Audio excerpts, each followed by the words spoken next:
Welcome back into Delmarva Sports Insider. It's that time of the night, but this time we've got a special edition of the top plays. We take you through some of the best of our two remaining teams.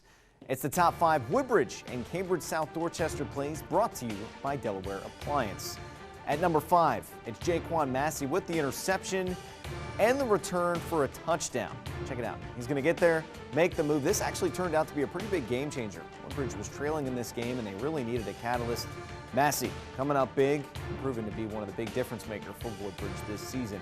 Moving right ahead and along to our number 4 play.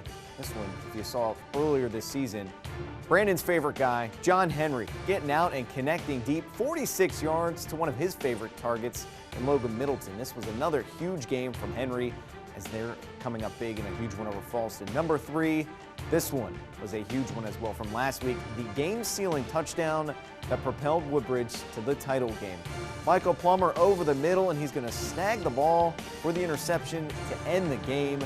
Number 2, back to Cambridge, and this one was a huge one for Kalik Beasley. This one, Havre de Grace putting up all they can against Cambridge, but who else? Their MVP so far this season, Kalik Beasley, going all the way the distance, 95 yards on the returning on the interception as the half is winding down. He picks it off. He's off to the races. Changed the whole dynamic of this game, folks. And the number 1 play, if you've been staying with us this season, you know this one. Back to Woodbridge we go, and it's Ricky Kane. Look at this. Dalton Purdue going to air it out. Ricky Kane up and over with the one-handed snag, making a spectacular catch over his defender. Without question, one of the best catches you'll see all year. But before, we do have some developing news to get to, so we'll send it back over to the desk with Ryan.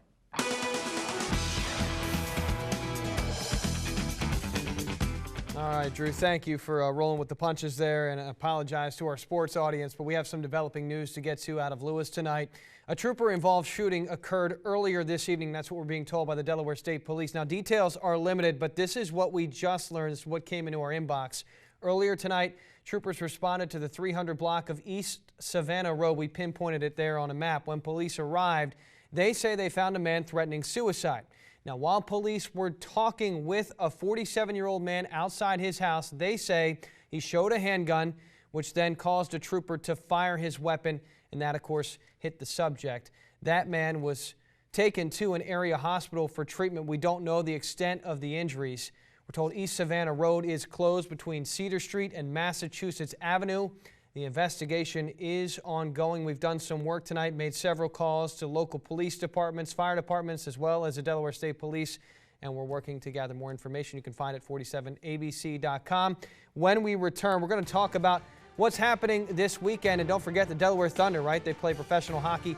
We have some highlights for you coming up. I'm Damian Galindez, Lake Forest football. You're watching Delmarva Sports Insider.